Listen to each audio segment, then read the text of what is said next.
आज का हमारा जो टॉपिक रहेगा MySQL में DDL कमांड्स का रहेगा कि हम MySQL एप्लीकेशन में या सॉफ्टवेयर में DDL कमांड्स को किस तरह से अप्लाई करते हैं। यानी DDL कमांड जो है उस कैटेगरी में आने वाली कमांड्स जैसे create command, drop command, delete command, alter command, rename command और ट्रॉनकैट कमांड आप MySQL एप्लीकेशन में किस तरह से अप्लाई करोगे। तो इसके लिए सबसे पहले हम MySQL सर्वर को स्टार्ट करते हैं। तो स्टार्ट करने के लिए मैंने स्टार्ट बटन पर क्लिक किया, उसके बाद ऑल प्रोग्राम में MySQL और MySQL में MySQL server 5.0 and MySQL command line client जो है उस पर डबल क्लिक किया। जैसे मैं डबल क्लिक करता हूँ मेरा MySQL का सर्वर यहाँ स्टार्ट हो जाता है। MySQL सर्वर में आप यहाँ पर सबसे पहला ऑप्शन दिया हुआ है एंटर पासवर्ड। तो यहाँ पासवर्ड दोगे। मैंने जो पासवर्ड दिया हुआ है इंस्टॉलेशन के दौरान वो 1 2 3 4 5 दिया हुआ है। तो मैं यहाँ 1 2 3 एंड 4 पासवर्ड देता हूँ, उसके बाद एंटर प्रेस करता हूँ। जैसे ही एंटर प्रेस करता हूँ यहाँ मेरी MySQL स्टार्ट हो जाती है। आपको MySQL पर कर्सर या प्रॉम्प्ट ब्लिंक करते हुए दिखाई देता है। अब जो मेरा इसमें प्रॉम्प्ट आया हुआ है वो MySQL आया हुआ है और इसमें जो कर्सर आया हुआ है वो वहाँ पर ब्लिंक कर रहा है। तो सबसे पहले कमांड आती है आपकी क्रिएट कमांड। क्रिएट कमांड का यूज़ डेटाबेस बनाने के लिए या टेबल बनाने के लिए किया जाता है। तो सबसे पहले हम MySQL प्रॉम्प्ट पर क्रिएट डेटाबेस या क्रिएट टेबल के अकॉर्डिंग काम करते हैं। तो सबसे पहले आप यहाँ पर डेटाबेस बनाते हो। डेटाबेस बनाने के लिए आपने लिखा क्रिएट स्पेस डेटाबेस का नाम जिस नाम से आप डेटाबेस बनाना चाहते हो। मैंने डेटाबेस बनाया है स्कूल नाम से। उसके बाद मैंने सेमीकोलन लगाया एंड एंटर प्रेस कर दिया। जैसे मेरा एंटर प्रेस हुआ तो आंसर में मेरा जो आंसर आया क्वेरी ओके 1 रो इफेक्टेड। यानी अगर आपका यहाँ पर सिंटैक्स सही है तो ये कमांड अच्छे से स्टार्ट हो जाएगी। अगर सिंटैक्स आपका सही नहीं है तो ये कमांड अप्लाई नहीं होगी। यानी जो सिंटैक्स रहता है वो ये रहता है, सबसे पहले क्रिएट लिखना पड़ेगा, उसके बाद स्पेस आएगा, उसके बाद डेटाबेस लिखना पड़ेगा, उसके बाद स्पेस आएगा एंड उसके बाद जो भी आप डेटाबेस का नाम देते हो वो आपको देना पड़ेगा एंड लास्ट में सेमीकोलन लगा के आप एंटर प्रेस कर दोगे। जैसे एंटर प्रेस करोगे यहाँ पर डेटाबेस क्रिएट हो जाता है। अब आप ये चेक करना चाहते हो कि आपकी MySQL में ये डेटाबेस बना है या नहीं बना, तो इसके लिए कमांड होती है शो स्पेस डेटाबेसेस के बाद सेमीकोलन एंटर। जैसे आपने एंटर दबाया तो जो आपने डेटाबेस बनाया था या इसमें पहले से जो मौजूद डेटाबेस थे वो आपको यहाँ स्क्रीन पर दिखाई देंगे, जैसे information schema, college, Harry, MySQL, school और टेस्ट। यानी इसमें पहले से ही डेटाबेस बने हुए हैं। इसमें आपने जो नया बनाया है वो है स्कूल नाम से डेटाबेस। तो MySQL के जस्ट बाद जो स्कूल नाम का डेटाबेस आया हुआ है वो आपने यहाँ पर बनाया है। अब नेक्स्ट जो प्रोसेस रहता है, इस डेटाबेस के अंदर आपको टेबल बनानी होती है, यानी कि रिलेशनल डेटाबेस मैनेजमेंट सिस्टम के अकॉर्डिंग रिलेशनल डिज़ाइन करना होता है। तो इस डेटाबेस में टेबल बनाने के लिए सबसे पहले हम इनमें से किसी एक डेटाबेस का सिलेक्शन करेंगे और डेटाबेस को चूज़ करने के लिए हम यूज़ कमांड लिखते हैं। मैंने लिखा यूज़ के बाद जो डेटाबेस यूज़ करना है उस डेटाबेस का नाम आपने जैसे स्कूल लिखा, सेमीकोलन एंटर। जैसे मैंने एंटर दबाया ऑप्शन में आपको दिखाई दिया डेटाबेस चेंजड, यानी अब आपकी जो टेबल डिज़ाइन होगी वो स्कूल नाम के डेटाबेस में होगी, क्योंकि हम डेटाबेस जो स्कूल है उसमें इंटायर कर चुके हैं। अब डेटाबेस में टेबल बनाने के लिए कमांड होती है क्रिएट के बाद लिखना होता है टेबल के बाद उस टेबल का नाम जो आप बनाना चाहते हो। जैसे मैंने टेबल का नाम दे दिया EMP या स्टूडेंट दे देता हूँ। मैंने स्टूडेंट नाम से एक टेबल बना दी। उसके बाद ब्रेसेस यानी ब्रैकेट मैंने लगा दिए, लास्ट में सेमीकोलन लगा दिया। अब हमें पता है कि टेबल जो होती है रो और कॉलम का कॉम्बिनेशन होता है और एवरी कॉलम का कोई ना कोई फील्ड नेम होता है। तो यहाँ पर हम टेबल का फील्ड नेम देंगे। जैसे पहले मैंने फील्ड नेम दे दिया नेम, नेम के बाद स्पेस दिया। नेम के बाद हमें फील्ड का डेटा टाइप लगाना होगा, जैसे इसका डाटा टाइप टेक्स्ट या वैरकर है, मैं यहाँ वैरकर का यूज़ करता हूँ।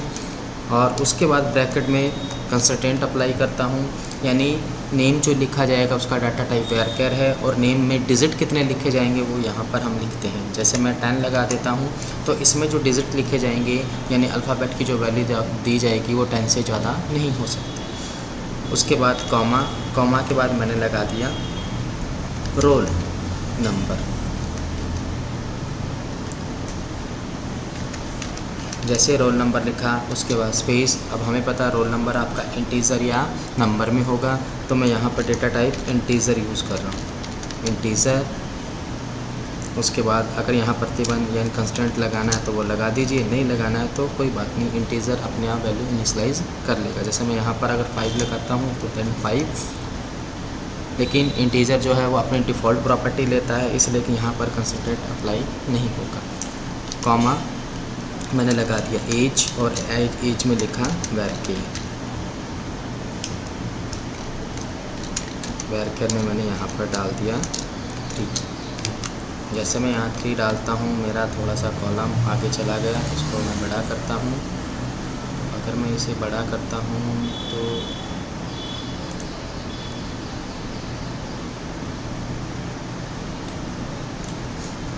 इसके बाद आप एंटर प्रेस करोगे। जैसे एंटर प्रेस किया तो यहाँ पर ऑप्शन आया क्वेरी ओके, यानी 1 रो इफेक्टेड, यानी ये आपकी क्वेरी चल चुकी है, यानी आपकी टेबल डेटाबेस में बन चुकी है। अगर आप देखना चाहते हो कि डेटाबेस में टेबल बनी है या नहीं तो कमांड होती है डेस्क या डिस्क्राइब। डेस्क के बाद टेबल का नाम दे दीजिए, जैसे टेबल का नाम है आपका स्टूडेंट, मैंने लिखा स्टूडेंट सेमीकोलन एंटर। और जैसे मैंने सेमीकोलन दबाया तो यहाँ पर जो टेबल थी वो डिस्क्रिप्शन के साथ यहाँ शो होगी। डिस्क्राइब और डेस्क कमांड एक ही होती है, दोनों का मीन ये होता है कि जो टेबल आपको डिज़ाइन होगी या जो टेबल आपको डिस्प्ले में दिखाई देगी वो कंप्लीट डिस्क्रिप्शन के साथ दिखाई देगी। अब इसकी जो नेक्स्ट कमांड है जैसे रीनेम और ड्रॉप, अगर मैं यहाँ ड्रॉप कर देता हूँ तो यहाँ पर टेबल और मेरा डेटाबेस ड्रॉप हो सकता है। अगर मैं रीनेम करता हूँ तो इसके लिए मैं अल्टर कमांड का यूज़ करूँगा। रीनेम करने के लिए सबसे पहले मैंने लिखा अल्टर, अल्टर के बाद टेबल, फिर यहाँ पर टेबल का पुराना नाम जो टेबल का नाम है, जैसे मेरा टेबल का नाम है स्टूडेंट। उसके बाद रीनेम टू सिंटैक्स है, जो नया नाम आप देना चाहते हो वो दे दीजिए। जैसे मैंने लिखा होम, ये न्यू नेम आ गया, उसके बाद सेमीकोलन और एंटर। अब जैसे ऑप्शन आए ओके रो इफेक्टेड, यानी आपका टेबल का नाम चेंज हो चुका है। अल्टर कमांड के साथ अगर रीनेम कमांड लगाते हो तो टेबल का नाम चेंज हो जाता है। अगर आपको चेक करना है कि टेबल चेंज हुई है या नहीं हुआ, नाम चेंज हुआ है या नहीं हुआ है, तो आप अप्लाई करोगे डेस्क स्पेस, सबसे पहले आप लगाइए स्टूडेंट, उसके बाद सेमीकोलन। जैसे एंटर किया उसने बताया table school dot student does not exist, यानी स्कूल नाम का जो डेटाबेस है उसमें टेबल एग्जिस्ट नहीं है। नेक्स्ट आप दोबारा अप्लाई कीजिए, आपने टेबल का नाम चेंज करके होम रखा है, उसके बाद सेमीकोलन अप्लाई कीजिए। जैसे आप लगाते हो आपको चेंज नेम के साथ टेबल दिखाई देगी। यहाँ पर जो टेबल है उसमें फील्ड के नेम है, name, role number, age, data type है वैरकर, इंटीजर और फिर varchar, null, yes, key, default और एक्स्ट्रा इस डिस्क्रिप्शन के साथ लिखी हुई है। यहाँ पर जो की है वो प्राइमरी की, सेकेंडरी की या कैंडिडेट की होती है जो इसके कंसल्टेंट के रूप में काम करती है।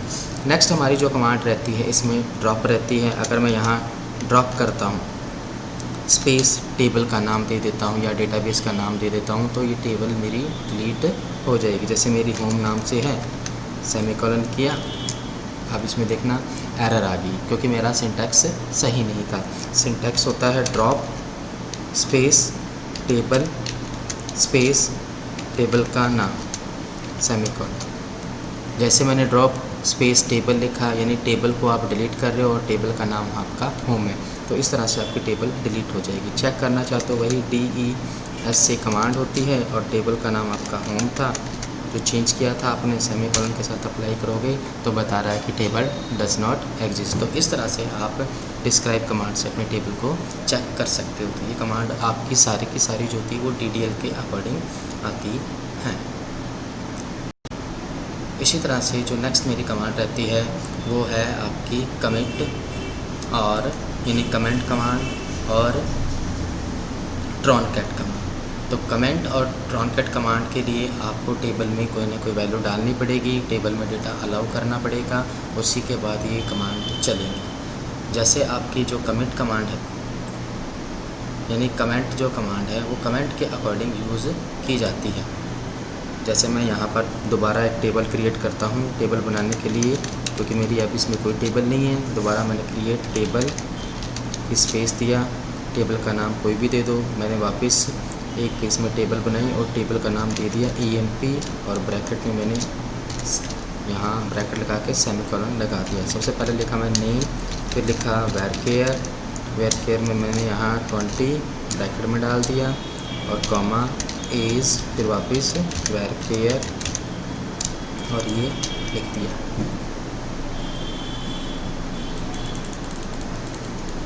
अब अगर मैं एंटर दबाता हूँ तो मेरी इस नाम की टेबल वहाँ क्रिएट हो जाएगी। जैसे मैंने दबाया तो आपकी एरर आई है, यहाँ कोई ना कोई मैंने सिंटैक्स मिसमैच किया है, यानी क्रिएट टेबल एम्प्लॉई कुछ ना कुछ मैंने मिसमैच किया है।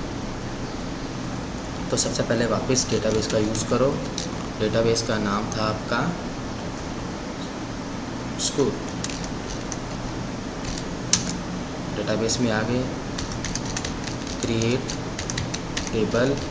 टेबल का नाम मैंने दे दिया, कोई भी दे दो। जैसे मैंने दे दिया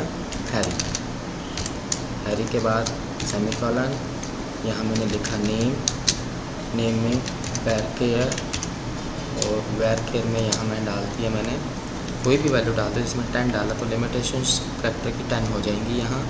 और उसके बाद मैंने एज का कॉलम बनाया वेयर और इसमें 3 डाल दिया। उसके बाद यहाँ मैं एंटर करता हूँ। जैसे एंटर करूँगा 1 रो इफेक्टेड होगी। यानी अगर आप टेबल देखना चाहते हो DESC कमांड डिस्क्राइब कमांड है, उसके बाद देखना आपको टेबल है तो यहाँ टेबल का नाम हैरी है, सेमीकोलन दबाइए, आपकी टेबल दिख जाएगी।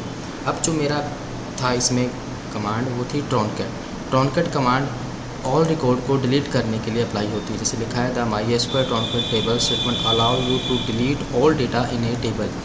तो उससे पहले हम यहाँ पर रिकॉर्ड डालते हैं। जैसे मैंने रिकॉर्ड डाला इंसर्ट कमांड से इनटू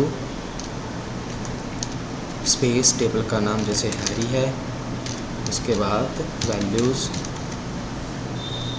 ये इसका सिंटैक्स है जो DML के अकॉर्डिंग आती है। यहाँ पर एक रिकॉर्ड डाल देते हैं। मैंने रिकॉर्ड डाला, सबसे पहले नेम है, डबल कोट्स में नेम डाल दिया, सिंगल कोट्स या डबल कोट्स में वैल्यू लिखी जाएगी। जैसे दीपक लिखा, उसके बाद कॉमा और एज में मैंने 27 डाल दिया। उसके बाद एंटर डालता हूँ। ये सिंगल कोट्स में अपन वैल्यू दे देते हैं। यहाँ पर वेरिएबल की वैल्यू सिंगल या डबल में दे सकते हो। जैसे आपने अप्लाई किया देन इसमें रिकॉर्ड इंसर्ट हो चुके हैं।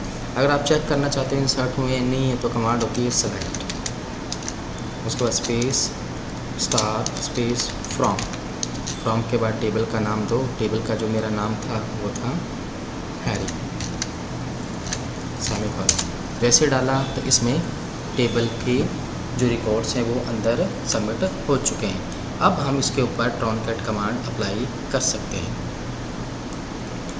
अब ट्रॉनकैट कमांड अप्लाई करने के लिए सबसे पहले लिखेंगे हम ट्रॉनकैट स्पेस लिखेंगे टेबल स्पेस, यहाँ पर टेबल का नाम दे दीजिए। टेबल का नाम था हैरी, उसके बाद सेमीकोलन। जैसे ही करोगे 1 रो इफेक्टेड। अब आप चेक कीजिए कि टेबल में रिकॉर्ड हैं या नहीं है। आपने लिखा सेलेक्ट, फिर लिखा स्टार स्पेस फ्रॉम, टेबल का नाम था आपका हैरी, सेमीकोलन। जैसे आपने देखा उसने आंसर के रूप में शो किया एम्प्टी सेट, यानी टेबल के सारे रिकॉर्ड डिलीट हो चुके हैं। यही मैंने कमेंट कमांड बताई थी। कमेंट कमांड का मतलब होता है कमेंट को अप्लाई करना। कमेंट जो होते हैं वो आपके कुछ इस तरह से अप्लाई होंगे। यहाँ मैं लिख देता हूँ अप्लाई कमेंट, ये आपका कमेंट अप्लाई हो गया। अब आप देखिए तो वन रो इफेक्टेड यानी ये जो मैंने कमांड लगाई है वो कमेंट के लिए यूज़ होती है। यानी जब भी आप डेटाबेस का डिस्क्रिप्शन देना चाहते हो तो // और उसके अंदर कमेंट लिख दीजिए जो डिस्क्रिप्शन देना है, फिर स्टार और // को बंद कर दीजिए। तो इस तरह से आप अपने MySQL में कमेंट को अप्लाई कर सकते हो। कमेंट का मतलब होता है ऐसा स्टेटमेंट जिनको डेटाबेस या एप्लीकेशंस रीड नहीं करती और वो यूज़र की डिस्क्रिप्शन के लिए यूज़ किए जाते हैं, इसलिए इन स्टेटमेंट का यूज़ प्रोग्रामिंग डिस्क्रिप्शन के लिए दिया जाता है। ये कमेंट स्टेटमेंट होते हैं। हम MySQL लैंग्वेज में सिंगल लाइन कमेंट स्टेटमेंट या मल्टीपल लाइन कमेंट स्टेटमेंट्स का यूज़ कर सकते हैं। और ये जो स्टेटमेंट होते हैं यहाँ पर // और बीच में डिस्क्रिप्शन डाला जाता है और डिस्क्रिप्शन के बाद आप लास्ट में // का यूज़ करके सेमीकोलन दबा के आप अप्लाई कर दो। आपकी command as it is use होगी, लेकिन डिस्क्रिप्शन आपको दिखाई देगा बट कंपाइलर या आप ये कह सकते हो कि सिस्टम द्वारा उसको रीड नहीं किया जाएगा और आपकी कमांड सक्सेसफुल अप्लाई हो जाएगी। तो इस तरह से आप अपनी कमांड अप्लाई कर सकते हो। और ये कमांड्स थी आपकी DDL की। अब इसमें हमारी एक कमांड बचती है सिर्फ डिलीट कमांड। यानी अगर आप किसी कॉलम को ड्रॉप करना चाहते हो या डिलीट करना चाहते हो तो आप ड्रॉप कमांड का यूज़ करते हो। तो इसके लिए सिंटैक्स रहता है, सबसे पहले लिखोगे आप अल्टर के बाद स्पेस टेबल लिखोगे। टेबल के बाद टेबल का जो नाम है या जिस कॉलम को आपने डिलीट करना है वो, जैसे टेबल का नाम मेरा हैरी था, हैरी के बाद लिखो ड्रॉप,